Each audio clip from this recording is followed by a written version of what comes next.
देखो पिछले क्लास में हम लोग पढ़े थे वर्क में ही पावर में वर्क पढ़े थे, वर्क को डिफाइन किया था और वर्क को समझे थे कि फिजिकल वर्क किस तरीके से फिजिक्स में work, not physical work, physics में वर्क किस तरीके से फिजिकल वर्क जो हम लोग डेली लाइफ में करते हैं और मेंटल वर्क से कैसे अलग होता है फिजिक्स में। फिजिकल वर्क मतलब जैसे हम बाल्टी का पानी लेके कहीं गए, चाहे कोई बोरा वोरा ढो रहे हैं ना, तो फोर्स हम लोग ऐसे लगाए रहते हैं और चलते ऐसे हैं, है ना, तो कहते हैं कि वो वर्क नहीं हुआ क्योंकि आपका फोर्स ऐसे लग रहा होता है, इनकी को बैलेंस करते हैं, एक बार वेलोसिटी मिल जाती है। अच्छा, शुरू में जब वेलोसिटी थोड़ा सा देते हैं तो उसमें थोड़ा सा वर्क होता है, लेकिन फिर तो नहीं होता है, थोड़ा सा होता है वही वेलोसिटी देते समय, और फिर रोकते समय माइनस ही जाता है, कुल मिला के जीरो ही रहता है, और ड्यूरिंग डिस्प्लेसमेंट तो जीरो ही रहता है। तो फिजिकल वर्क जो करते हैं हम, उसमें डीलिंग फिजिक्स में वर्क डन जीरो। दूसरा, यदि हम लोग कहीं पे फोर्स लगाते हैं और डिस्प्लेसमेंट ही ना हो तो भी जीरो।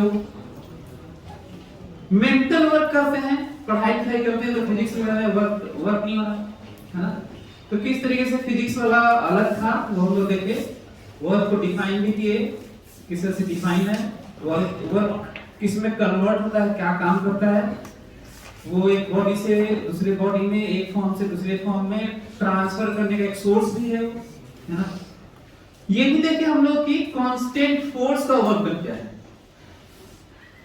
जबकि जनरल हम लोग जान रहे थे कि जनरल क्या है, वर्क डन डिफाइन कैसे है, F.ds, लेकिन फिर भी हम लोग स्पेशली अलग से कांस्टेंट फोर्स का वर्क डन देखे, क्योंकि हम लोग इंटीग्रेशन से बचना चाह रहे थे, क्योंकि 90% से ज्यादा, अबाउट 90%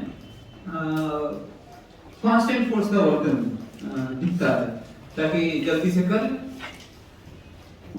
अब हम लोग देखते हैं work done by variable force.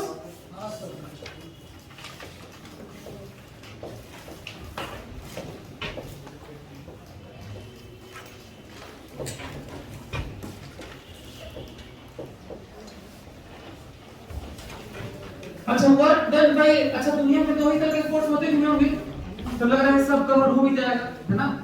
या तो फोर्स कांस्टेंट होता होगा या तो वेरिएबल होता होगा, इसके अलावा फोर्स होता भी नहीं होगा, क्योंकि ऑब्वियस सी बात है, या तो कांस्टेंट या तो वेरिएबल। किसी बेसिस पे सर वो तो बताते हैं ना। हाँ, तो वही बोल रहा हूँ, तो बेस तो ये है ना कि वेरिएशन या सिंपलिसिटी बेस है, complexity. So work done by variable force, तो कांस्टेंट वाला याद है ना, कांस्टेंट का कितना आएगा हम लोग के कोर्स में जो डेली लाइफ में लेते हैं, 80-90% ऐसे, और वेरिएबल फोर्स देख लेते हैं, उसका भी पूरा कवर हो जाएगा। तो ऑब्वियसली कांस्टेंट फोर्स का भी जनरल से ही लेके आए थे। दुनिया में कोई भी स्पेशल चीज बना लीजिए, कोई लॉ में, चाहे कोई पार्ट में, कोई सब्जेक्ट में, कोई टॉपिक में, वो हमेशा फंडामेंटल से डिराइव होता है, डेफिनेशन से डिराइव होता है, वहीं से हम आगे बढ़ते हैं। जब भी कोई चीज कम समझ में आए तो कहां शुरू हो जाओ, फंडामेंटल से काम हो जाएगा आपका। तो कांस्टेंट फोर्स में हम लोग क्या देखे थे, जो कि 80-90% कवर करता है, क्या देखे थे याद है आप लोगों को, जैसे mg का है ना, mg का कितना वर्क डन, mg का कितना वर्क डन, mg का कितना वर्क डन, mg का कितना वर्क डन, तो जिधर mg लगता है वहां उसके अराउंड शिफ्ट देखते हैं। जैसे मान लीजिए एग्जांपल लेते हैं कि आपको ज्यादा आइडिया लगेगा, 12th में इलेक्ट्रिक फील्ड आएगा, इलेक्ट्रिक फील्ड कांस्टेंट है E, इलेक्ट्रिक फील्ड E है, कांस्टेंट है ना, और एक चार्ज Q है, उसको ओरिजिन से यहां पे ले गए, कुछ कोऑर्डिनेट है, मान लीजिए A,0,0, फिर यहाँ पे B,C,D,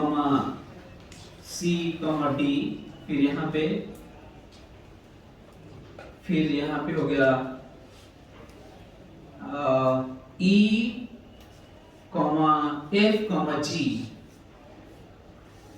चार्ज को यहां से यहां, यहां से यहां, यहां से यहां ले गए। बताना है कि इलेक्ट्रिक फील्ड के द्वारा कितना वर्क हुआ ना। मेरा वाला नहीं, मैं तो बड़ा खतरनाक इधर उधर रहा था, लेकिन मेरा भी बता सकते हैं। वर्क रंजीत के लोग अगले क्लास में जब हम लोग सीख जाएंगे तो। क्योंकि इलेक्ट्रिक फील्ड कांस्टेंट था, इलेक्ट्रिक फील्ड के ही डायरेक्शन में हमेशा क्यू ही लगता रहा। कितना लगता रहा? और हमेशा इधर ही लगता रहा। और चार्ज कैसे चला? यहां यहां यहां। तो हम लोगों को ये नहीं देखना है कि कैसे कैसे गया। हम लोग ये भी नहीं देखना है कि उसके पास काइनेटिक एनर्जी में बदलाव हुआ कि नहीं हुआ। हम लोग ये भी नहीं देखना है कि दूसरे फोर्सेस क्या किए। यदि इलेक्ट्रिक फील्ड का वर्क पूछना है जो कि कांस्टेंट है, तो हमें ये देखना है कि इधर की तरफ शिफ्ट कितना हुआ। तो ओरिजिन में तो 0 0 पे था, फाइनली EFG पे था। कहां पे था? याद है ना? EFG। तो ना ही हमको F से मतलब है Y वाले कोऑर्डिनेट से, ना ही हमें Z वाले कोऑर्डिनेट G से मतलब है। हमें X के लॉन्ग शिफ्ट से मतलब है, जिसकी वैल्यू कितनी है? Small e। How much work done? So QE force होता है। इलेक्ट्रिक फील्ड का कितना फोर्स होता है? कांस्टेंट है इसमें। तो Q capital E force into shift कितना? Small e। आंसर हो गया, इतना ही पता। तो हम लोग क्या देखेंगे? कांस्टेंट फोर्स रहेगा तो क्या देखेंगे? उसकी तरफ शिफ्ट। जैसे एग्जांपल फिर से ले लेते हैं। ये पेन है, मास एल है। पिछले वाला याद दिला रहा हूं आपको। How much work done by me? तो ये तो थोड़ा दिक्कत लग रहा है, पता नहीं, मैं बड़ा तेज से इधर किया। लेकिन मैं कहूं how much work done by gravity, तो ये तो बता ही सकते हो। हाउ मच वर्क डन, मेरा वर्क वेरिएबल था तो थोड़ा दिक्कत हो रहा होगा, वो अगले क्लास में पता चलेगा। वर्क एनर्जी थ्योरम में उसकी ब्यूटी पता चलेगी कि कैसे हम लोग मेरा वाला वर्क बनाया जा सकता है जो वेरिएबल था। लेकिन ग्रेविटी वाला कैसे बता सकते हो? बताइए। यहां से यहां ले गया तो बताओ mg किधर लगता है? तो इसी के लॉन्ग शिफ्ट देखना है, मतलब इसके ये शिफ्ट देखना है, ये देखना ही नहीं है। जब यहां से यहां गया तो ये देखिए यहां ऐसे गया ना शिफ्ट, जिसके लॉन्ग फोर्स लगा उसके लॉन्ग शिफ्ट। यदि फोर्स की तरफ तो प्लस, उल्टा तो ये वाला देखना ही नहीं है, देखना ही नहीं। तो बताइए ये h दे रहा हूं ना। अच्छा ये वाला नहीं जरूरत है, कोई ये वाला दे देगा तो भी आपको निकालना यही वाला पड़ेगा। मतलब कोई ये वाला दे देगा तो आपको थीटा बताना होगा ताकि ये वाला निकले, नहीं तो पता आई नहीं पाएगा। तो बल्कि ये वाला नहीं दे रहा, मैं ये वाला दे रहा हूं ना यहां से। How much work done bye mg? किधर गया है? लग किधर आ? प्लस की माइनस? माइनस mg आंसर है। इतना जल्दी बिना इंटीग्रेशन के क्यों बताया? पिछले क्लास में कांस्टेंट फोर्स का हम लोग पढ़ चुके हैं। वेरिएबल का पढ़े देखते हैं, फंडामेंटली डिराइव करता हूं ध्यान से। आपको पता है कि वर्क डन तो यही होता है। छोटे छोटे वर्क डन, चाहे वेरिएबल हो चाहे कांस्टेंट हो, छोटे छोटे पार्ट में ही चीजें दुनिया में। अच्छा दुनिया में सारा कुछ डी से ही होती है। डी मतलब not distance, D is operator. Differential change, differential increment, differential decrement, differential anything. अब क्या लगता है मैं इतना बड़ा ही पैदा हुआ था, डिफरेंशियल पढ़ा होगा नहीं आप लोग भी? तो डिफरेंशियल चेंज ना सारा जगह। तो ये जो थ्योरी है ये तो हर जगह के लिए है, ऐसा थोड़ी कि वर्तन के लिए है। डेफिनेशन यही डिफाइन ही है। ये जो दिख रहा है ना, जो दिख रहा हूं अभी, यही डिफाइन है। अब आ गया। अच्छा याद है आप लोगों की कांस्टेंट भी, कांस्टेंट फोर्स का भी यहीं से आया था, हैं? याद है? तो वेरिएबल का भी यहीं से आएगा। स्प्रिंग का कहां से आएगा? यहीं से आएगा। इलेक्ट्रिक फील्ड का यही से ग्रेविटेशन का बायर फोर्स का कहेगा भी वो थर्मोडायनामिक्स में वर्क डन गैस के द्वारा पिस्टन पे सराउंडिंग कहां से आएगा यहीं से आएगा फंडामेंटल ना ये दिखाइए तो नहीं कर लोगे। हाँ अब एक और चीज ध्यान से सुनना, एक ना वेरिएबल है कंपोनेंट फैमिली लिखे तो x component i plus y component j plus z component k।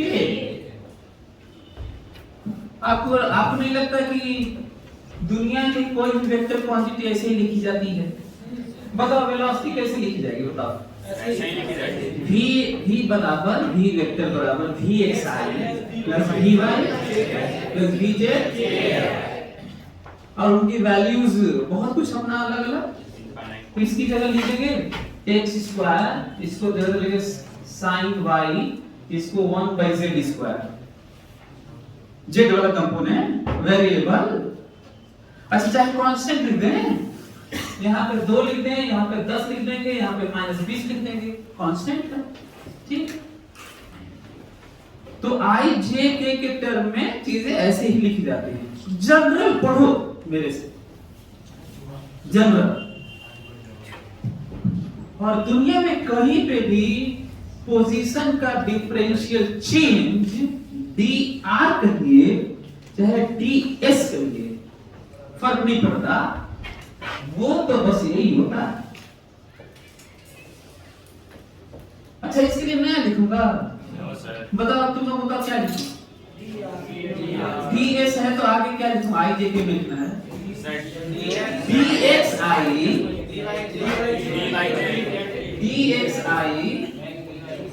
dy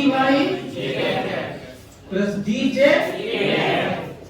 नया होगा ये देखो इंपॉर्टेंट क्या 12th में शायद जहां देखो वही मिलेगा ds या dr, तो इसके अलावा लिख भी नहीं पाओगे। ये लिखा यही होता ही है, लिखो काम से दूसरा ये इंपॉर्टेंट है। यदि आप इस तरह से सीखेंगे तो बात तो सारा ही चैप्टर में आप प्लानिंग कर रहे होंगे, जिसका मतलब लिखता होगा जब है तो एक की जगह क्या लिखूं बताइए? fxi plus fyj plus fzk।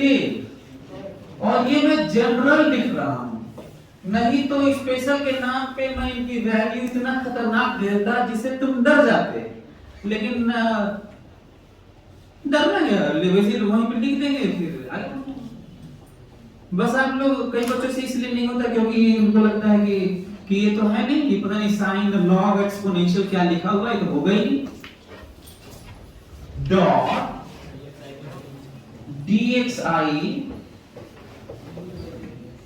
dyj plus dzk।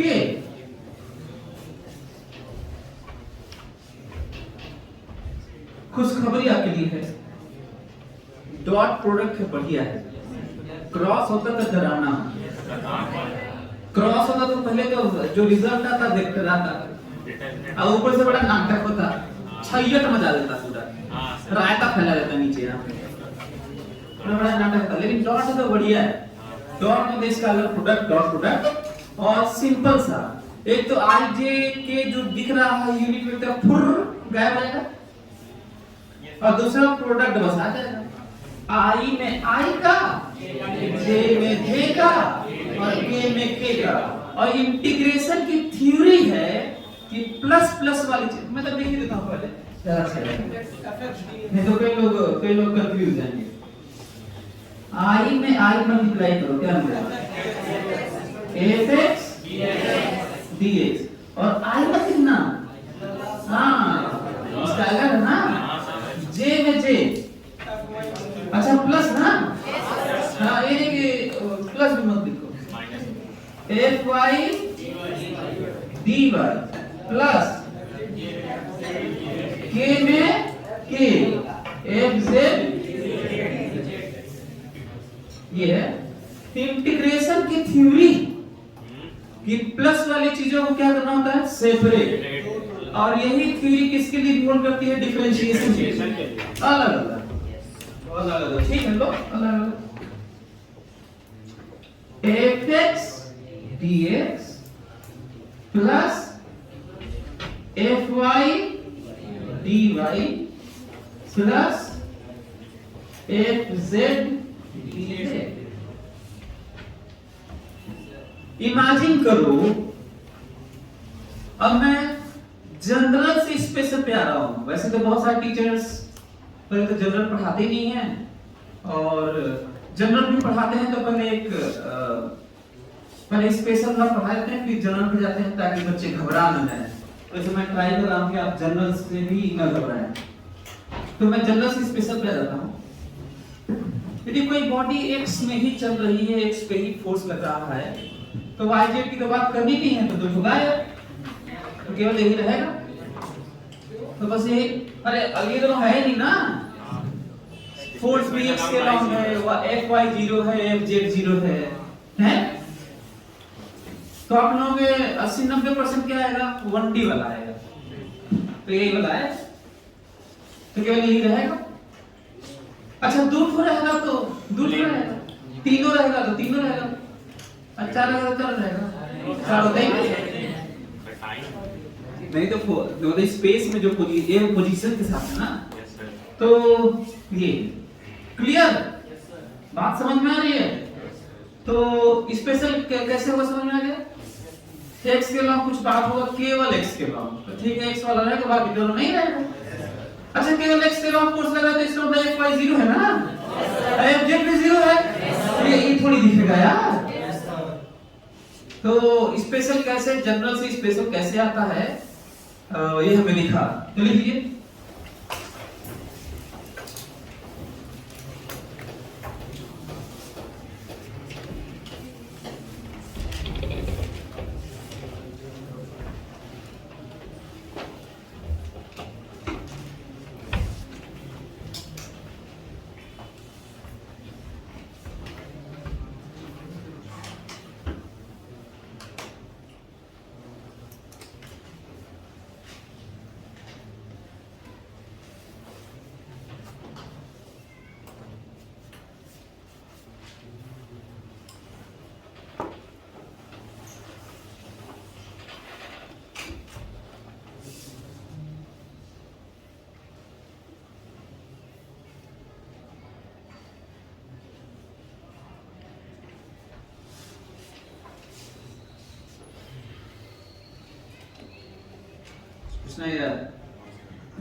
Variable के नाम पे मैं क्या कर सकता हूँ, क्वेश्चन कैसे फ्रेम करूंगा मालूम है, ऐसे करूंगा कि ऐसा है भाई कि फोर्स लग रहा है एक बॉडी पर जो एक्स वाई प्लेन में चलना है जिसे, तो कर दूंगा फोर्स लग रहा है x² i + 1 y j। खतरनाक लग रहा है तो अगर तुम आपकी ओरिजिन से 2,3 पे गया, बताइए वो एंगल कितना होगा। तो अब तो मेहनत करना पड़ेगा ना, तुम्हारा वो वाला फार्मूला थोड़ी है कांस्टेंट वाला, क्यों फार्मूला वो नहीं लगेगा, वेरिएबल है, कहां से लगेगा फंक्शन x का। दूसरा यहीं पे एक और चीज आपको दिखा दो, क्या देखो तो, एक और चीज ध्यान से देखो, जानते हो ये इंटीग्रेशन एरिया दिखता है, क्या दिखता है, एरिया। ये क्या है, एरिया है ना। फिर मैं कह दूं कि ऐसे कर दूं कि ऐसे आप नहीं देखो, एक बॉडी पर फोर्स लग रहा है, fx x के long, this is x and fx अलग से फोटो बना दिया हूं, और fy और y अलग से बना दिया, और fz और z अलग से बना दिया, fx और x वाला ऐसे बना दिया, fy और y वाला ऐसे बना दिया, और fz yz ऐसे बना दिया, पैराबोला टाइप। मैं कहा अच्छा एक ही बॉडी पर लग भी रहा है सर। मैं कहा कि बताइए उस पर कितना काम हुआ, जानते हो क्या करोगे, एरिया निकाल देना, तीनों का जोड़ देना। कितना बढ़िया क्वेश्चन बनना है, देखिए, नहीं तो आप कर ही नहीं पाते, ऐसे देखो तो कर देते, नहीं, अभी अब ना कर लेते हैं, पहले नहीं कर पाते क्योंकि आपको पता ही नहीं चलता। पहले तो 3 ग्राफ देख के हट जाते आप, अरे बाप रे बाप, ऐसा फोर्स कहाँ लगता है किसी चीज पे, और लगता भी होगा तो निकाले किससे, है ना, वर्गन कैसे निकाले। लेकिन आज हम लोगों को पता चला कि वर्गन कैसे निकाले। तो जनरल हो गया, जनरल होगा वेरिएबल में। अब हम लोगों को work done by variable force की जगह बल्कि अब ये कर लेते हैं work done in given graph, है, लिखिए work done in given graph.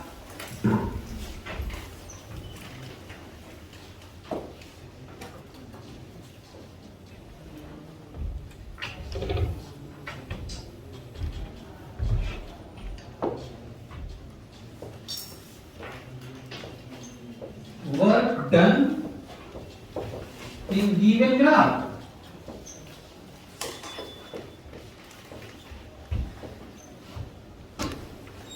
Work done in given graph.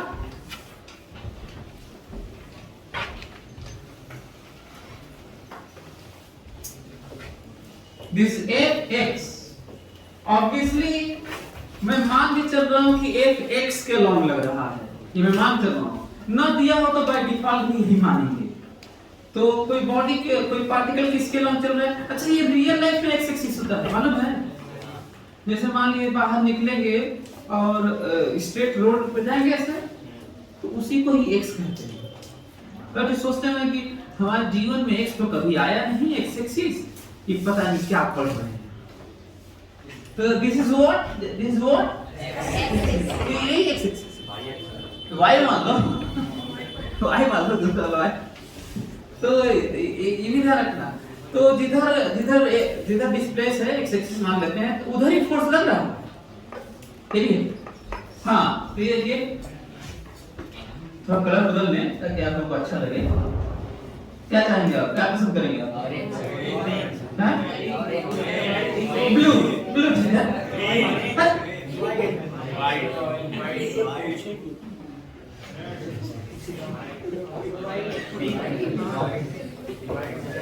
ये देखिए कि फोर्स कितना खतरनाक वेरी किया है, मामूली खतरनाक वेरिएबल नहीं है, है ना।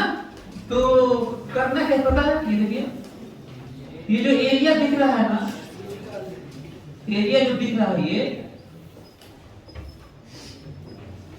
जो ये एरिया दिख रहा है आपको, ये जो एरिया है ना, यही निकालेंगे और आंसर आ जाएगा। एरिया ये कैसा वर्क डन है, ये वर्क डन प्लस है, ये वर्क डन माइनस है। और कोई कहेगा वर्क डन कितना है, तो वर्क डन का आंसर है work done plus plus work done minus. यदि मान लेते हैं कि ये 20 जूल है, कितना जूल है, 20 जूल, तो और ये -4 जूल है, या फिर एरिया में मैग्नीट्यूड भी लिख दो 4 जूल है, तो भी इसको -4 मानना है। क्लियर? Yes sir. तो ये 20 जूल है, ये 4 जूल है। और बताओ हमको कि पार्टिकल शुरू में कहां पर था, पार्टिकल ओरिजिन पर, कहां पर था, 4 मीटर गया।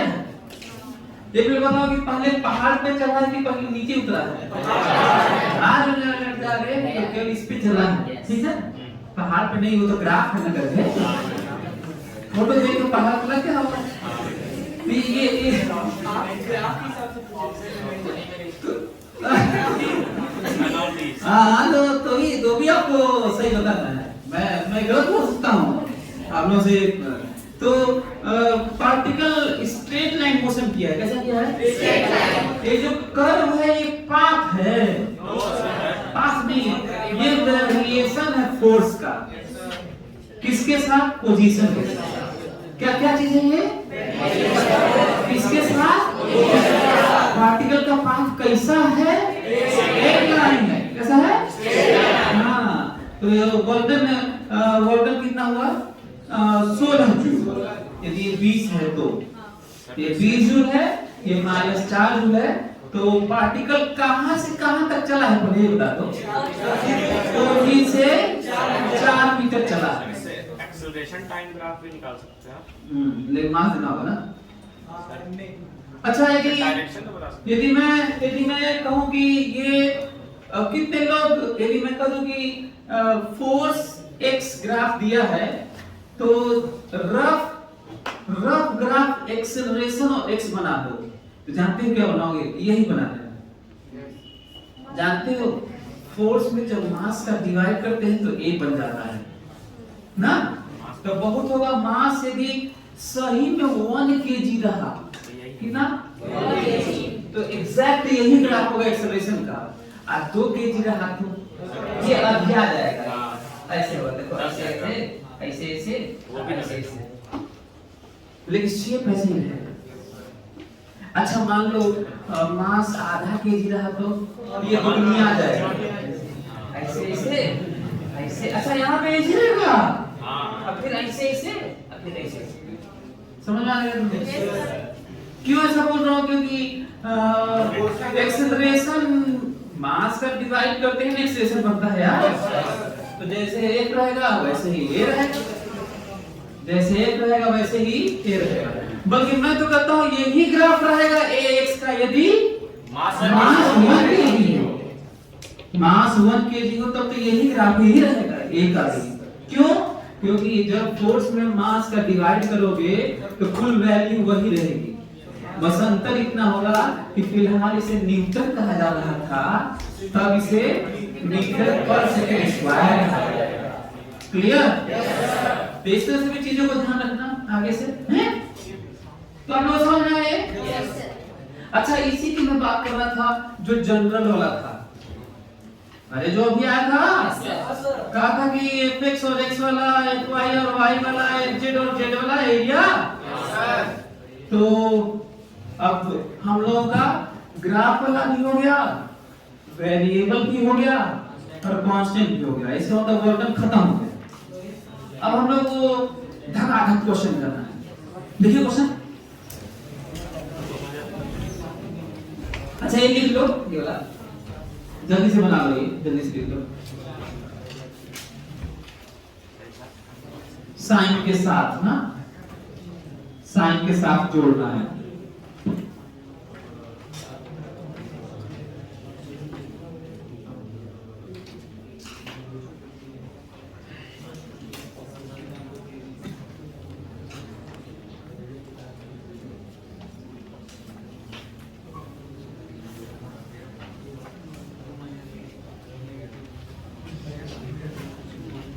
बल्कि इसी में मैं कुछ फोटो तो बना देता हूं, आप लोग बल्कि वर्डन बता दीजिए ना, अच्छा लगेगा। इसी में छोटा छोटा क्वेश्चन कर देते हैं फोटो में। ये रहा x, ये रहा x। मैं नहीं चाहता कि मैं आपको ये बताऊं कि ये कहां पे है, मैं बस चाहता हूं कि आपको ये दे दूं कि 6 है और ये दे दूं कि 10 न्यूटन है। पार्टिकल ऐसा मत, पार्टिकल प्लेन इंक्लाइंड प्लेन पे चढ़ा है कि उतरा है, बताओ? स्ट्रेट लाइन चला है, ये तो ग्राफ है ना इसका।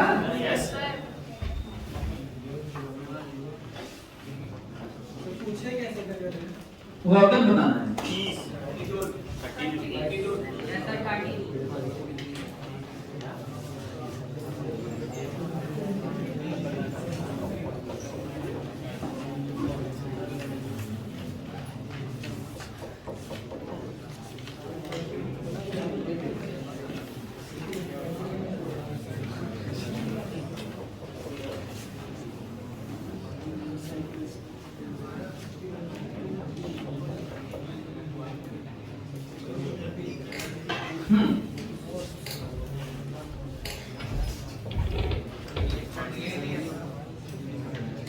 एक पार्ट मिस हो गया दूसरे वाले में भी आएगी नहीं, एक पार्ट मिस हो गया।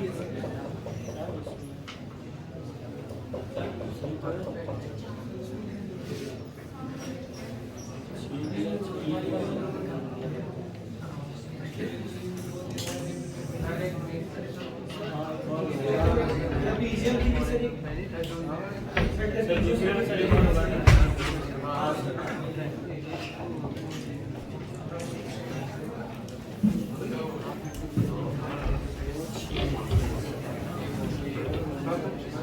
इसमें बताना है कि एक वेरिएबल फोर्स है। अच्छा वेरिएबल दिख रहा है आप लोगों को? कैसे कर सकते हैं वेरिएबल है? फोर्स बताओ शुरू में कितना है? बढ़ के कितना होगा? घट के कितना होगा? 0 6 तो x है, 6 तो x है ना, वो तो पोजीशन है। बताना इसमें वर्क डन कितना हुआ है। वेरिएबल फोर्स ही देखो, फोर्स वेरिएबल है, वर्क डन बताने जा रहे हैं बिना इंटीग्रेशन के, क्योंकि हम जानते हैं कि इंटीग्रेशन एरिया देगा। हाँ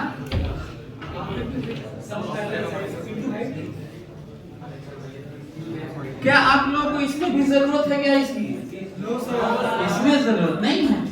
तो बताइए वर्क डन मतलब एरिया ना, 1/2 बेस कितना 6 इंटू हाइट कितना 10 बराबर कितना 30 जूल। Answer 30 joule. 30 जूल। ये समझ में आया? अच्छा हाँ एक और चीज ध्यान से सुन लीजिए, फोकस करो मेरी बात पर। ये मीटर है, क्या है? ये न्यूटन है तब ठीक है जूल। यदि मैं कह देता ना कि ये सेंटीमीटर है, this axis is in terms of what centimetre and this is Newton, तो ये आंसर सही 6 की जगह आपको 0.06 लिखना होगा। कितना लिखना होगा? और आंसर कितना होगा? हाँ? हाँ? 0.3 जुलना है।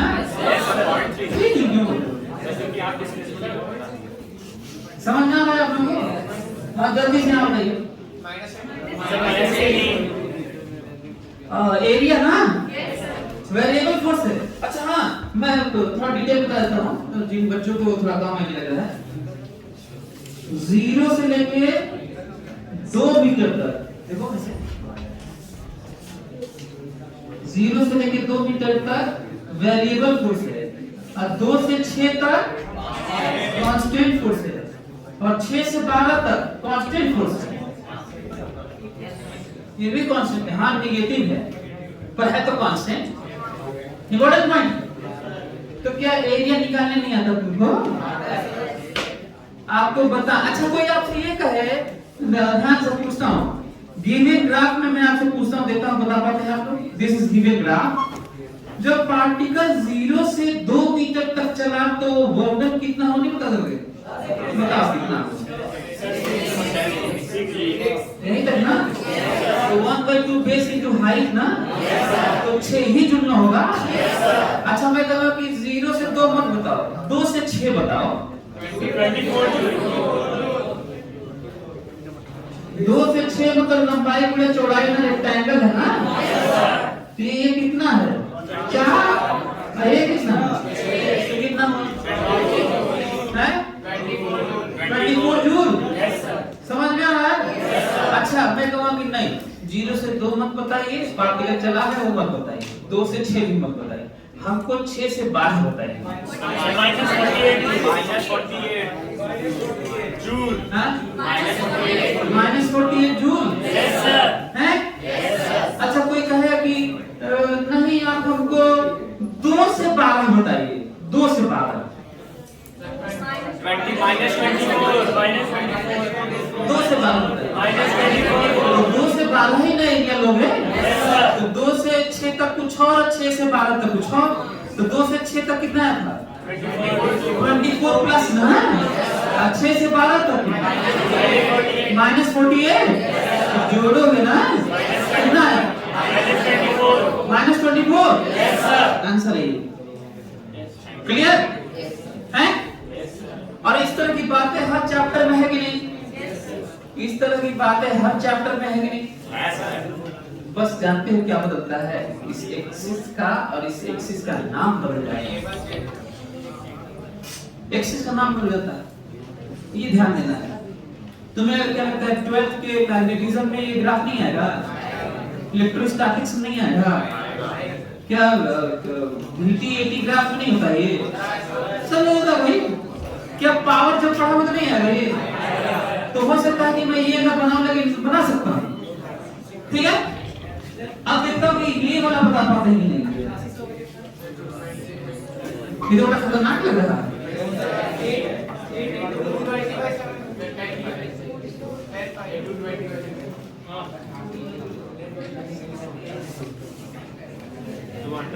अच्छा, आप लोग हमसे पूछ सकते हैं कि सर एक ग्राफ है कैसा, तो मैं कहना चाहूंगा कि यदि मैं इसको 20 दिया होता ना ये, तो ये सर्कल दे दिया होता, क्योंकि ये भी 10 होता है, ये भी 10 होता, ये 10 है ही, लेकिन 40 देने से हमें मजबूरी है कहना कि इलिप्स है। मजबूरी क्या करें, इलिप्स है, और बताना है वर्ग कितना है। बता देंगे आप लोग? आप लोगों को मैं बता देता हूँ, सभी लोग ध्यान से सुने।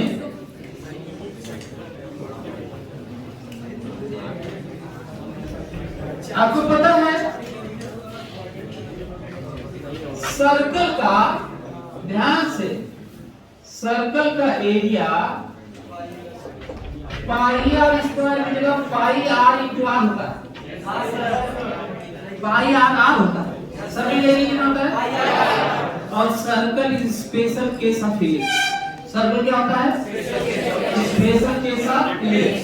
तो जानते हो इलिप्स का कितना एरिया होता है, बस यहाँ पे पाई और a इंटू बी होता है, मतलब ये वाला भी एक थोड़ा रेडियस आधा, ये वाला भी आधा, डायमीटर का यार।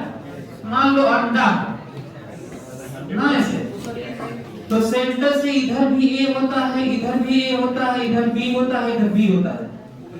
क्लियर? तो हम कहते हैं कि ऐसा है कि जो सर्कल में r इंटू आर होता है, उसमें एक तो r की जगह a ले लो और एक तो r की जगह b ले लो। तो बताओ सर्कल इलिप्स का कितना होता है, पाई a b होता है। इसी a की जगह r और b की जगह r हो जाता है, तो स्पेशल केस सर्कल हो जाता है, और वैल्यू कितनी आती है, पाई आर स्क्वायर। समझ आ रहा है तुम लोगों को? मेरी साइकिल के पहिए को थोड़ा सा दबा दो तो क्या बन जाएगा, इलिप्स, अंडा टाइप का। क्लियर? तो अब हमको ये बताओ कि ये तो इलिप्स ही है, तो पाई ए भी मत करना, आधा ना, तो पूरा न देता है यार। तो बताएं वर्ग, इसमें वर्ग बताएं आपको। ये देखिए वर्ग 1/2 आधा, 1/2 सर्कल होता तो पूरा सर्कल होता तब ना पाई आर स्क्वायर, आधा सर्कल का तो 1/2 पाई आर स्क्वायर करते हैं, तो 1/2 इलिप्स। एक तो ये वाला रेडियस, ये वाला रेडियस 20, अरे यार आधा ना, तो कितना 20, गुणे ये वाला रेडियस ना, कितना हुआ 100 जूल। पाई से लेगा 100 पाई जूल, कितना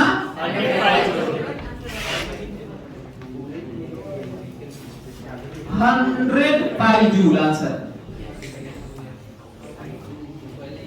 और ये वाली बात आप कहीं और भी यूज करिएगा, इंपल्स में, पावर में, VT AT ग्राफ में, XT ग्राफ में, इंड्यूस में, मैग्नेटिज्म, इलेक्ट्रोस्टैटिक, थर्मोडायनामिक्स, कहां हम ये ग्राफ नहीं दे सकते, बताइए कहीं नहीं दे सकता हूं। तो हम लोग जनरल पढ़े, हम लोग इस सिंपल में न दब जाए, ये बहुत जरूरी है, सिंपल में न दब जाए। जैसे एग्जांपल लेके आप, एग्जांपल लेते हैं, माना कि ये टाइम है, क्या है ये टाइम, और ये है सेकेंड ना, एक बॉडी पर एक फोर्स लग रहा है, Ft दिया हुआ है, मैं कहूंगा बताइए कितना इंपल्स लगा, तो नहीं बता दोगे? बताओ कितना इंपल्स लगा, इंपल्स याद है ना, एक dt इंटीग्रेशन क्या होता है, तो एरिया ही ना, आंसर है 100 पाई न्यूटन सेकेंड। क्या है, पिछली बार जूल कह रहे थे इसी को, अभी क्या कर रहे हैं 100 न्यूटन सेकेंड या 100 केजी मीटर पर सेकेंड, अरे डेल्टा पी होता है। तो आप देखेंगे किस तरीके से एरिया का भी हो गया ना, नेगेटिव पॉजिटिव सब है ना। अब हम लोग फिर से लौट के आते हैं वहां पर कि चीजें सब कुछ जान चुके हैं, तो अब क्वेश्चन करते हैं। क्वेश्चन लिखिए, क्वेश्चन लिखिए।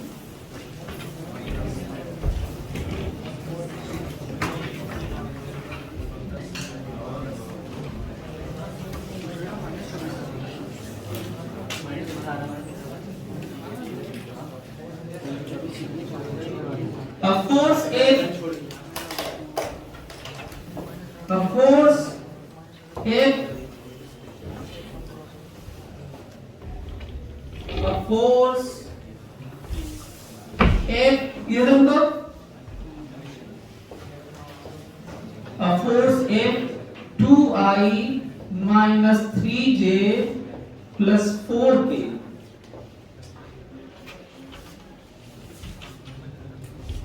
acts ACTS.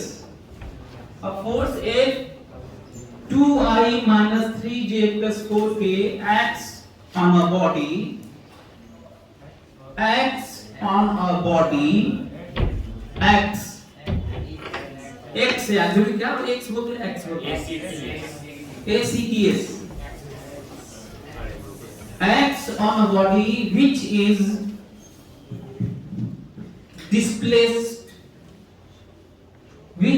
displaced, पहला part by S 4I plus 2J plus 2K। दूसरा part from R1 4I minus J plus 3K to R2 6I minus 2J।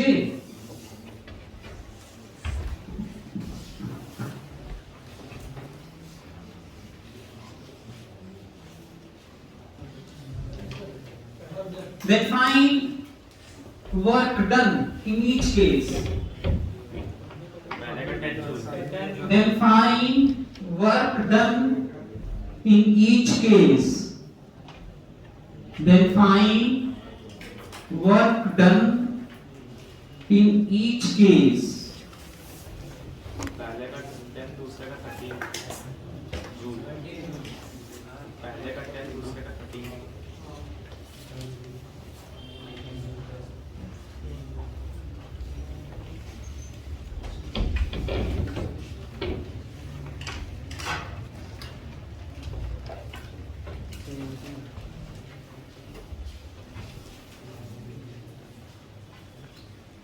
हमको लग रहा है कि सब का आ गया होगा।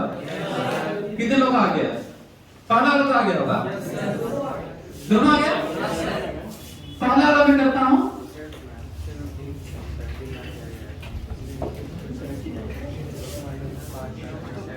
पहला वाला देखो तो सभी लोग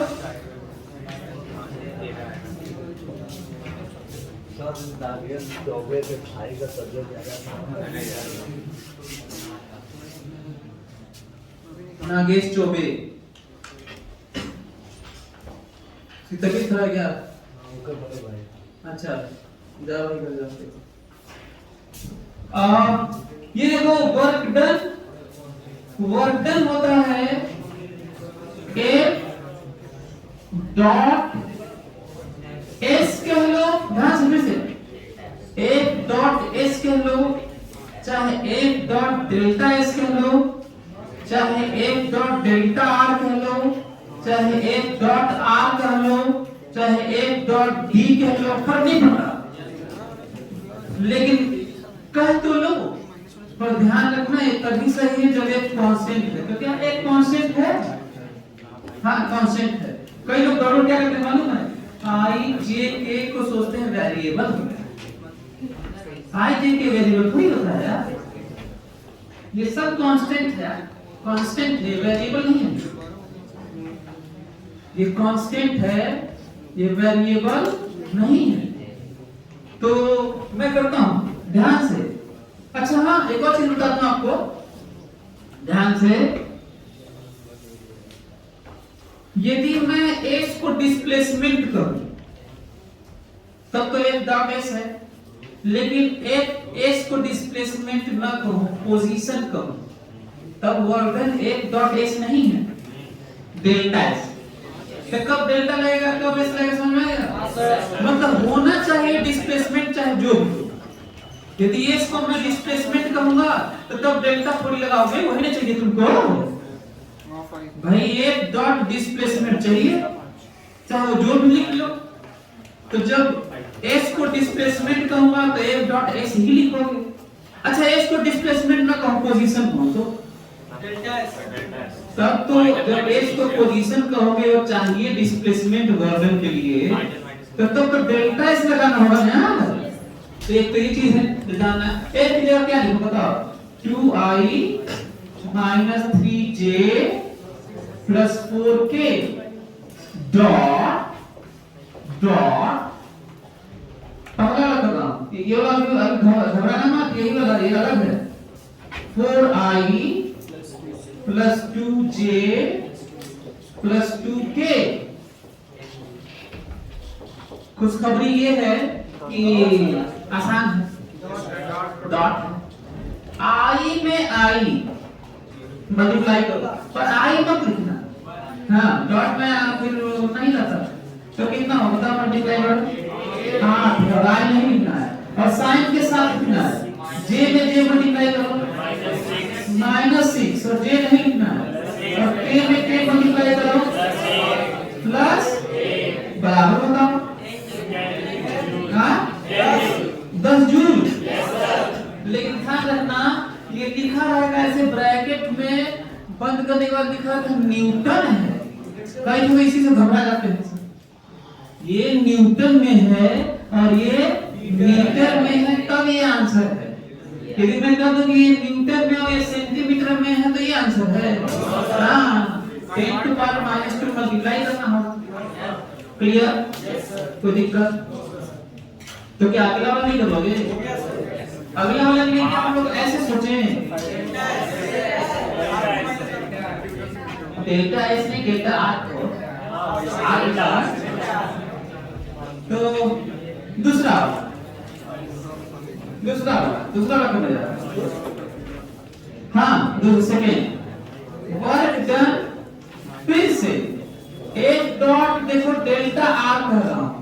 ये डेल्टा आर क्यों कर रहा हूं बताओ? Final minus initial.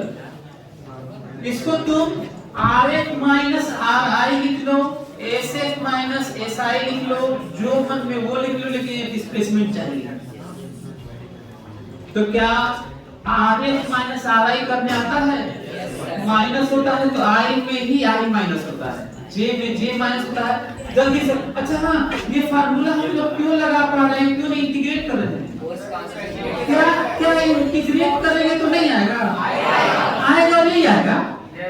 पर हम लोग जान चुके हैं कि कांस्टेंट के लिए ये करते हैं ना। बताइए क्लियर क्या लिखूं?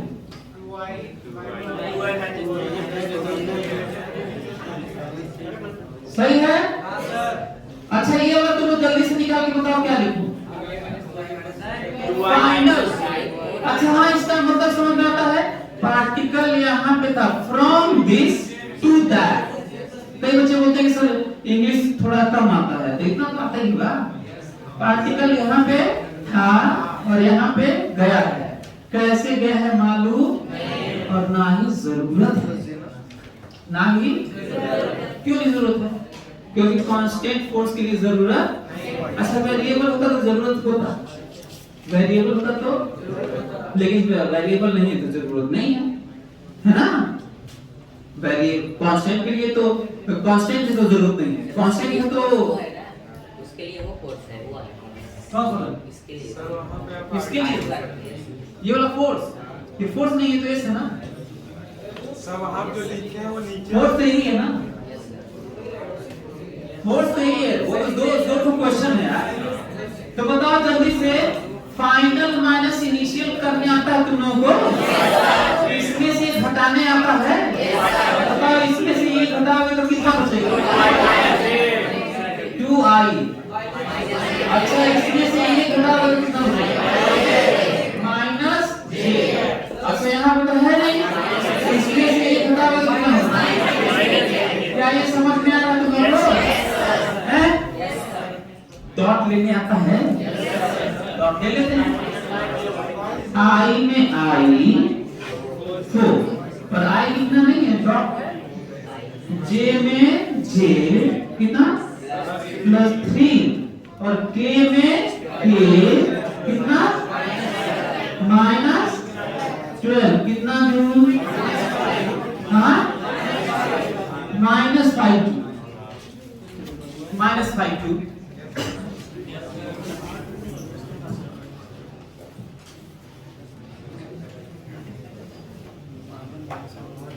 अच्छा ये बताओ, देखता हूँ कि आप लोग इसे मैं एक क्वेश्चन ऐसे बनाता हूँ, देखता हूँ कि आप लोग बता पाते हैं। ठीक है, पूछो है?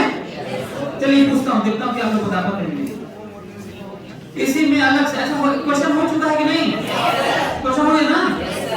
क्वेश्चन पूछता हूँ, फोर्स यही लग रहा है, क्वेश्चन है फोर्स यही लग रहा है और पार्टिकल यहां से यहां डिस्प्लेस हुआ है। के नहीं, इसको सी कर लेते हैं, सी के from this to this displace हुआ है। If work done is 0, then find value of C. Question क्या समझ में आया?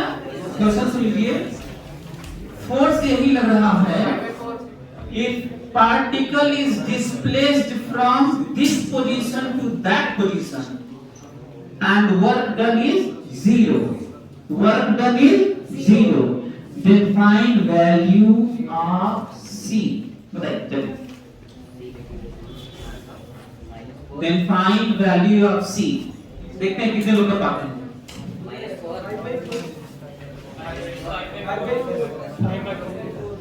-4 देखते हैं, बाकी सभी लोग कर लीजिए। If work done is 0, then find value of C. अब ये find value of C और ऐसे देख तो डरना मत यार, जो कर रहे थे वही ना करोगे, नया थोड़ी कर लोगे। कॉन्फिडेंट रहो। मैं कई बार बोला कि आप वही थे जो ABCD सीखे थे, मामूली था वो कठिन था भाई, वो इससे तो कठिन ही था हमको लग रहा है। उस एज में इससे तो कठिन ही था जो सीख गए थे बचपन में, उससे तो आसानी पढ़ाता हूँ।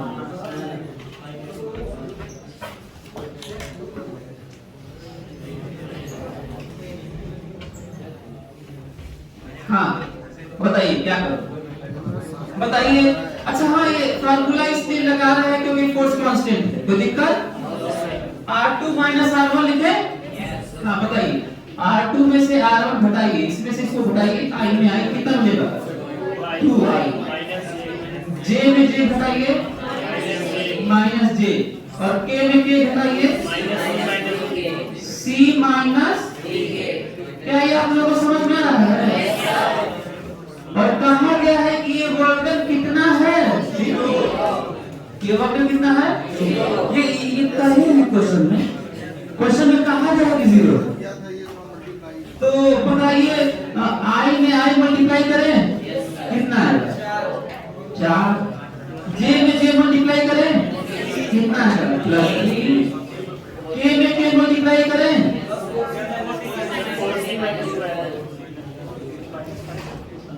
बराबर 0। इसको सॉल्व करने आता है? कर लीजिएगा आंसर। कितना आता है? 5/4। तो क्या सीखे आप लोग? कांस्टेंट फोर्स का वर्णन सीखे? वेरिएबल फोर्स का बताएं आपको? पूछे? वेरिएबल फोर्स का देखता हूं ध्यान से। वेरिएबल फोर्स का कहां गया है? हाँ ये हटा देता हूं, ये देखिए हट गया और आ गए हम पहले वाले पे, हट गया और आ गए हम पहले वाले पे। और गायब थे, जो अभी पढ़ाई लिखाई कर रहे थे।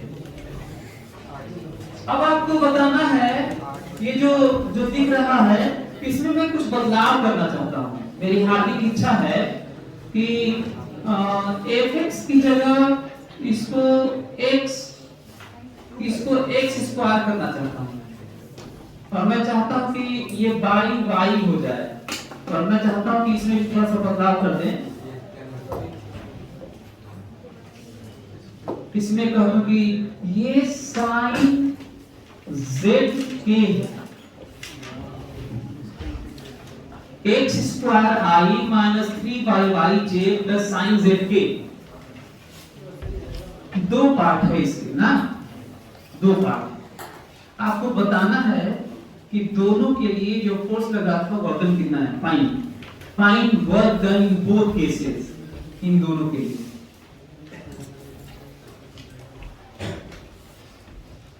आपको पता है कि जो मैं दिया है बहुत ही ज्यादा कठिन क्वेश्चन है, पर मैं आपको ऐसा पढ़ाता हूं कि आपको आसान लगना चाहिए। लगा है? ट्राई करिए, चलिए। बहुत ही ज्यादा कठिन क्वेश्चन है जिसको मैं आसान तरीके से इस तरह का टैंडम चेन वाइज पढ़ाता हूं ताकि आपको चीजें आसान लगे। क्या एफ डॉट डेल्टा आप कर सकते हैं इसमें? नहीं। क्यों? क्योंकि वेरिएबल फोर्स है, फंडामेंटल चलना होगा, मजबूरी है। वेरिएबल फोर्स कितना खतरनाक वेरी कर रहा है। अच्छा कैसे पता चलता है कोई चीज वेरिएबल है कि कांस्टेंट है यार? जब कोई चीज किसी चीज पर डिपेंड करे तो क्या होता है, वेरिएबल। और जब कोई उसके एक्सप्रेशन में केवल कांस्टेंट ही कांस्टेंट हो तो कांस्टेंट होता है। Very simple. बहुत सारे बच्चे कहते हैं सर पता नहीं चलता कि कोई चीज कांस्टेंट है कि वेरिएबल है। बता तो रहा हूं, कोई भी चीज किसी भी चीज पे, टाइम पे, पोजीशन पे, वेलोसिटी पे, करंट पे, मास पे, दिस पे, दैट पे डिपेंड करेगा वेरिएबल है। और उसमें कुछ भी किसी भी चीज पे डिपेंड ना करे तो कांस्टेंट। Very simple.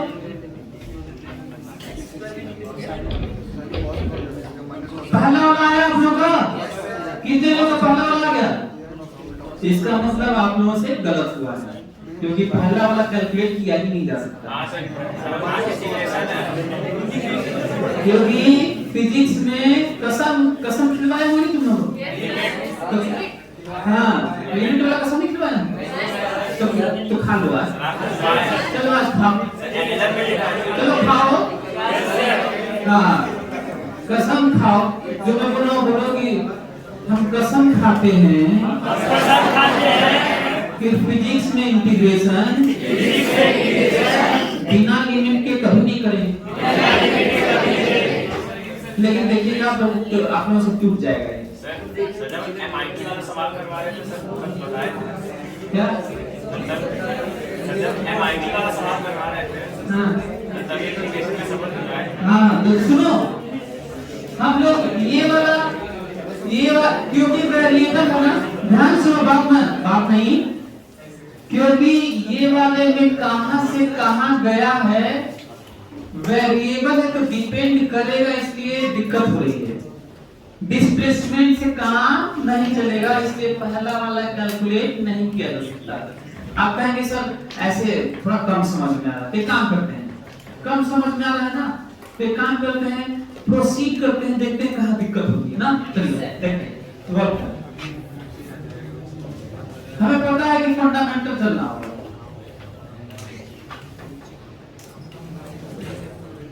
फंडामेंटल यहीं से वर्क की शुरुआत हुई। डेफिनेशन है, इस पे क्वेश्चन नहीं उठा सकते कि सर F.dv क्यों नहीं। आप कह सकते हैं कि सर वर्क F.dv क्यों नहीं, आप कह सकते हैं। तो मेरा आंसर क्या होगा? क्वेश्चन पे कोई डेफिनेशन पे कोई भी क्वेश्चन है, किस पे कोई क्वेश्चन, डेफिनेशन पे कोई क्वेश्चन। हाँ, तो ये एक के जगह क्या लिखो बताओ? x square i minus 3y plus sign z के और डॉट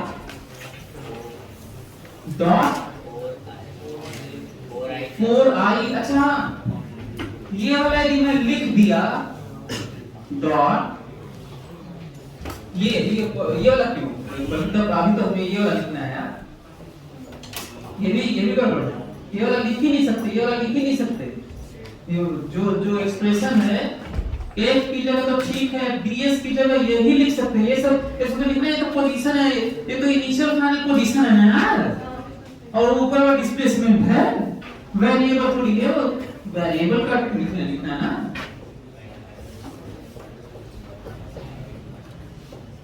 हमेशा वेरिएबल के लिए सब लिख ही नहीं सकते, यही यहाँ पे तो यही रहेगा हमेशा। यहाँ पे जो दिया रहेगा वो आपको क्या लगता है, जब डॉट ले लोगे तो फ्रॉम हियर टू देयर के लिए कोई ऑप्शन है यहाँ पर? कैंसिल हो गया, नहीं होगा। लेकिन इसके लिए है कि नहीं बताओ? इसके लिए है कि नहीं? इसका हम दूसरा करने जा रहे हैं। दूसरा करेंगे तो पता चल जाएगा कि पहला वाला क्यों नहीं। आगे बढ़ता हूं। आई में आई बताओ क्या लिखे? एक्स स्क्वायर dx सही है। जे में जे माइनस 3 y dy। के में के प्लस, अच्छा माइनस क्यों समझ में आ रहा है ना? अरे यहाँ माइनस है और के केवल प्लस प्लस है। साइन z dz लिमिट रखना है तो यहाँ पे केवल x की लिमिट चाहिए, भले ही तुम्हारे पास y z भी है लेकिन कोई काम इसके लिए। From here to there x वाला, फ्रॉम हियर टू देयर, तो फ्रॉम जानते इसे करते हैं और देयर टू इसे करते हैं। समझ में आ रहा है तुमको? है क्लियर? अच्छा, from here to there minus 1 to -2 सही है। फ्रॉम हियर टू देयर कितना? From 3 to 0। अब हमको ये बताओ कि क्या ये इस तरह का चीज इसके लिए संभव था? फ्रॉम हियर टू देयर ना, तो सीधा डिस्प्लेसमेंट देखिए, हियर टू देयर कहां पता चल रहा है उसमें? और जबकि हियर टू देयर चाहिए, हमें हियर टू देयर चाहिए, मस्ट है, नहीं तो वर्ड बना ही नहीं सकता, तो क्या पहला वाला सही था? गलत था ही नहीं सकता। क्या दूसरा वाला कैलकुलेट कर सकते हैं? थोड़ा सा गड़बड़ी क्या लग रहा है मालूम है? थोड़ा सा गड़बड़ी लग रहा है कि लॉग आएगा और लॉग में अंदर में माइनस आ नहीं सकता, ये दिक्कत लग रहा है। बहुत अफसोस है हमें कि ये वाला दिक्कत हो गया।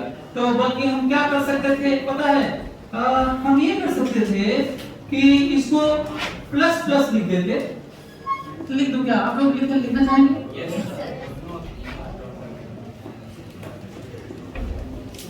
बोलो।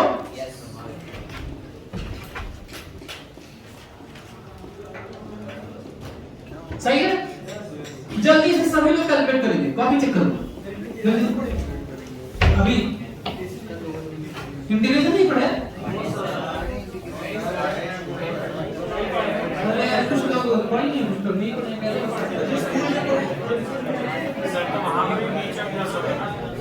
नहीं यार, ये लोग माइनस लिया।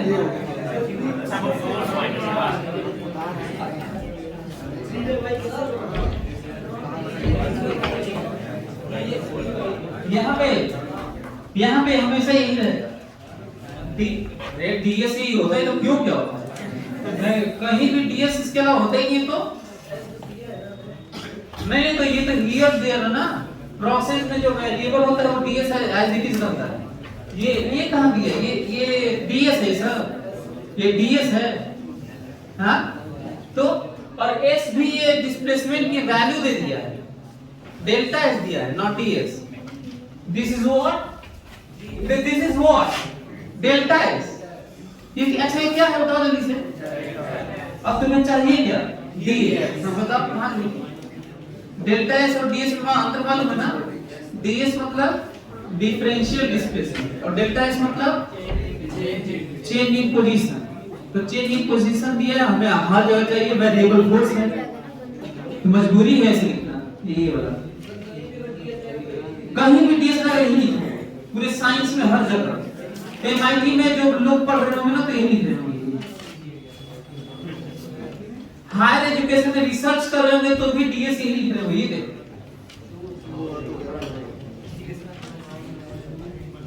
तो क्या आप लोग का ये हुआ क्या? चलिए मैं करके दिखाता हूँ। ये देखिए ध्यान से। अच्छा जो बच्चे इंटीग्रेशन नहीं पढ़े या पढ़ के भी नहीं समझ पाए हैं तो उनके लिए एक स्टेटमेंट है कि इसके बाद फर्दर ये मैथ्स है, फिजिक्स तो वहीं पे खत्म हो गया जिस समय हम ये लिख दिए थे, ये आ गया था ना। अब आगे कैलकुलेशन में तो उसके लिए स्ट्रांग होना होगा, मैथमेटिकल टूल्स, इंटीग्रेशन स्ट्रांग है ना, मैथ्स पढ़ना होगा जो कि इंटीग्रेशन 12th में। ओके सो फिलहाल जो लिख रहा हूँ आज इट इज लिख लीजिए और बाकी ये देखा जाएगा कि इंटीग्रेशन आपको कैसे किया जाए ना। ध्यान से x स्क्वायर dx का इंटीग्रेशन होता है x cube by 3। Yes sir. और इसको डिब्बा बनाया जाता है। क्या बनाया जाता है? डिब्बा। और lower limit to higher limit. Yes sir. 4 two तरीका है लिखने का, इस पे क्वेश्चन नहीं, ये तरीका है लिखने का, बता रहा हूं। अगला -3 कांस्टेंट dy बाई y का इंटीग्रेशन होता है log y। क्या होता है? ln y। अच्छा ये जानो कि log समथिंग बेस e को ln कहते हैं।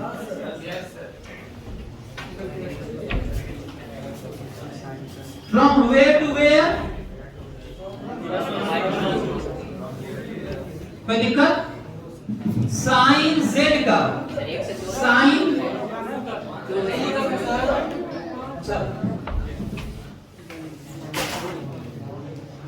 हाँ साइन z का इंटीग्रेशन माइनस कॉस z होता है।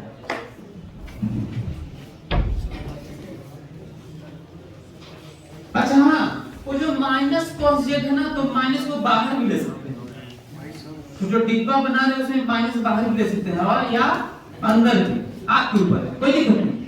तो माइनस बाहर ले लो।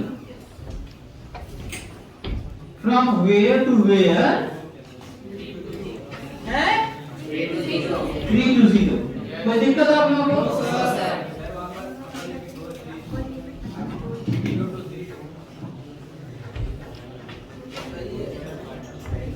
फ्रॉम हियर टू देयर ना,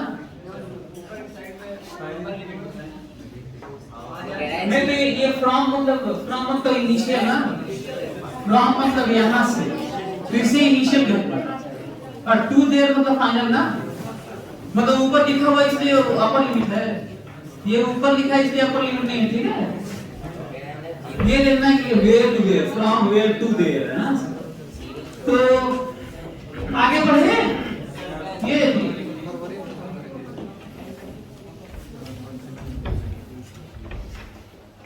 रिजल्ट आने जा रहा है, सभी लोग देखें, इंटरेस्टिंग। अच्छा हाँ ये भी बता दूं, सुनो ध्यान से, यहाँ पे कितना भी खतरनाक लिखा होता ना तरीका इसके अलावा है ही नहीं। ये देखिए कितना भी खतरनाक लिखा होता इसके अलावा तरीका है नहीं, कर क्या लोगे ये समझना है। तो करते हैं, देखते हैं वर्क कितना आया। हाँ चलिए ये लोग बताइए, इसकी जगह अपर लिमिट रखते हैं, ये वाला 6 क्यूब बाई 3 माइनस 4 रखते हैं, 4 क्यूब बाई 3। क्या ये आप लोगों को समझ में आया क्या? Yes sir. हाँ यस सर। जो वेरिएबल है उसी की जगह अपर लिमिट माइनस जो वेरिएबल है उसी की जगह लोअर लिमिट, ये तरीका है। ये वाला काम खत्म। माइनस तो माइनस, 3 तो 3। अच्छा ln upper limit 2 minus ln lower limit 1। क्या ये भी समझ में आया क्या? Yes sir. जो वेरिएबल है उसकी जगह अपर लिमिट तो ln 2 माइनस y की जगह 1 तो ln 1 0 होता है, माइनस cos z की जगह 0 cos 0 minus cos 3 रिजल्ट आ गया। ये वाला निकाले होगा तो कितना है 152/3 Yes. 152/3 minus 3 ln 2 minus 1 minus cos 3 यही रिजल्ट है यहाँ से। बहुत कर सकते हैं तो आप ये भी कर सकते हैं कि -1 को यहाँ पे ला लीजिए। ये माइनस ऐसा ये माइनस यहाँ मल्टीप्लाई होगा तो माइनस और ये प्लस हो जाएगा और ये -1 को यहाँ पे ला लोगे तो 3 कम हो जाएगा 149/3 हो जाएगा। क्या हो जाएगा तो आंसर आएगा 149/3 minus 3 ln 2 plus cos 3 cos 3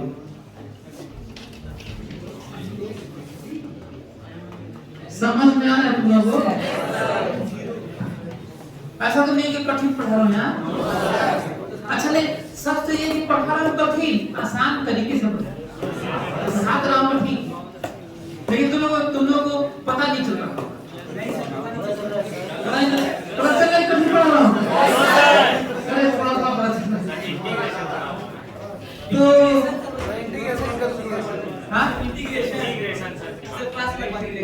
integration चल देते हैं। तो आप लोग ये वर्कडन समझ में आ गया? वर्कडन वाला मैं चाहता हूँ कि आप लोगों को थोड़ा वो फोटो दिखा दो। Yes sir. GIF वाला। Yes sir. ये देखिए।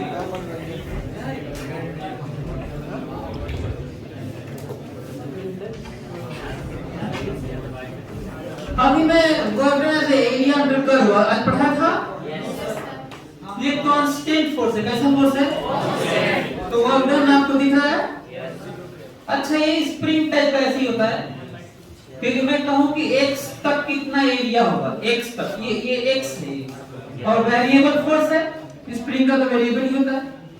तो मैं ये कहूंगा कि बताइए इस तरह के फोर्स का x तक कितना जनरल वर्कडन है। तो आंसर कितना होगा 1/2 बेस इनटू हाइट। तो 1/2 बेस की जगह x लिखोगे और हाइट की जगह kx लिखोगे। लिख के देखो कितना है हाफ x स्क्वायर है। अच्छा ये देखो ये तो खतरनाक है तो मजबूरी में बस ऐसे ही लिखा हूं। देखो जनरल वाला इंटीग्रेशन वाला कोई दिक्कत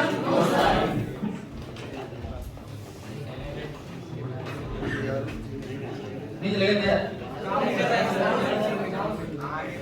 कहां से आगे बढ़े?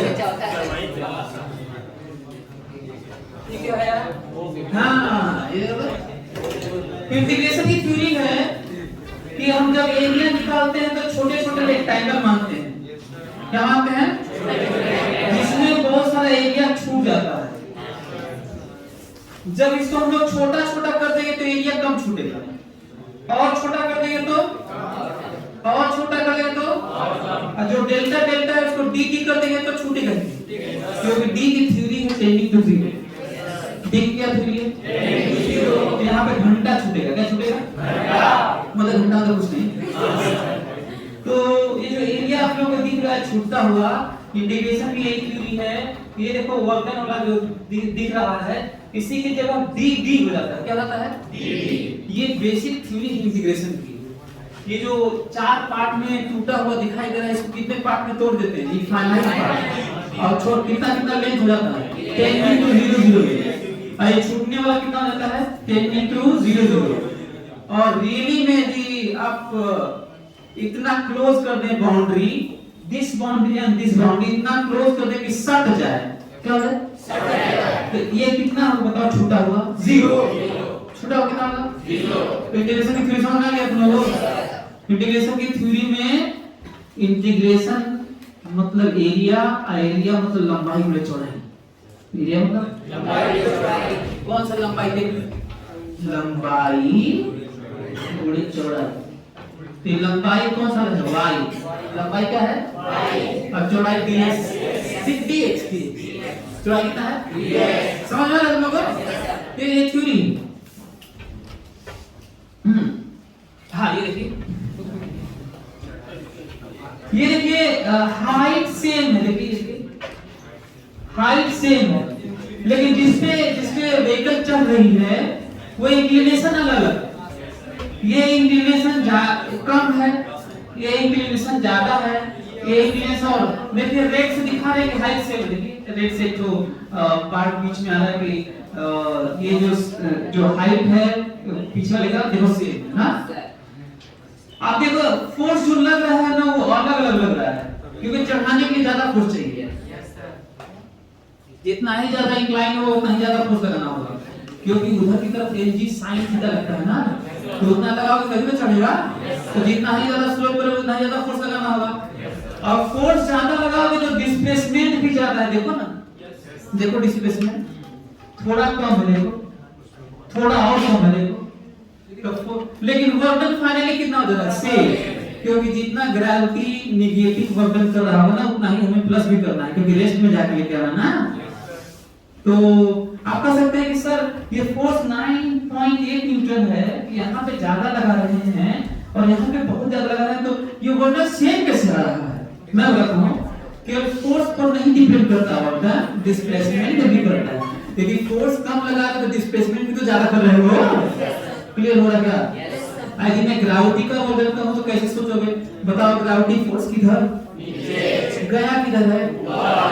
क्या नहीं देखना है कैसे कैसे गया, ये देखना ही नहीं है, ये देखना ही नहीं है कि कैसे कैसे गया है, ये देखना है कि जिधर फोर्स लग रहा है उधर गया है कि उल्टा गया है और कितना गया है। तो बताइए फोर्स किधर लग रहा है? किसके ऊपर की बात हुई? मेरा नहीं, ग्रेविटी, तो ग्रेविटी का फोर्स किधर और गया किधर है, तो ये देखना है, और वो सेम है कि नहीं? सारे में वर्क कितना -mgh, सारे में कितना यहाँ से तुरंत सेम होना चाहिए, तो ग्रेविटी वाला तो सेम है, तो मेरा वाला भी उतना ही प्लस होना चाहिए ताकि नेट क्या हो जाए जीरो, करंट एनर्जी वहां पे पहुंचा के रोके है गाड़ी को। क्लियर हो गया क्या? ये भी पार्ट आ गया साथ। हाँ ये देखिए, ये तो जेंडर इनइक्वालिटी लग रहा है, सब देखो लड़की ही लड़की, दो जगह लड़का होना चाहिए हैं? तो ये देखो जिधर फोर्स लगा रहे हैं उधर डिस्प्लेसमेंट है तो वर्क डन है, लेकिन जिधर फोर्स लगा रहे हैं mg को बैलेंस करने के लिए, mg को डिस्प्लेसमेंट इधर तो नो वर्क डन। अच्छा ऐसे करके उठा रहे हैं, तो जिधर फोर्स लगा रहे हैं उधर डिस्प्लेसमेंट तो वर्क डन है। अच्छा ये वाला फिर से ऐसे लेके चल रहे हैं, तो mg को बैलेंस किया ना, mg को बैलेंस किए हैं, वेलोसिटी कांस्टेंट है। आप कह सकते हैं सर इधर फोर्स लगाएं तभी तो चल रहा है, तो कोई फोर्स से नहीं चलता, वेलोसिटी से चलता है। किससे चलता है? वेलोसिटी से। क्लियर? और ये क्या हमारे पास? हाँ ये देखो वेरिएबल फोर्स, जितना ही ज्यादा इसको खींचोगे, जितना ही दूर लेके जाओगे उतना ही ज्यादा फोर्स लगाना होगा आपको, तो जो हमारा वर्क डन होगा फोर्स लगा के उसकी वैल्यू अब इंटीग्रेट करने पे आएगा, ऐसे नहीं आएगा। ये वाला क्या हुआ? ये वाला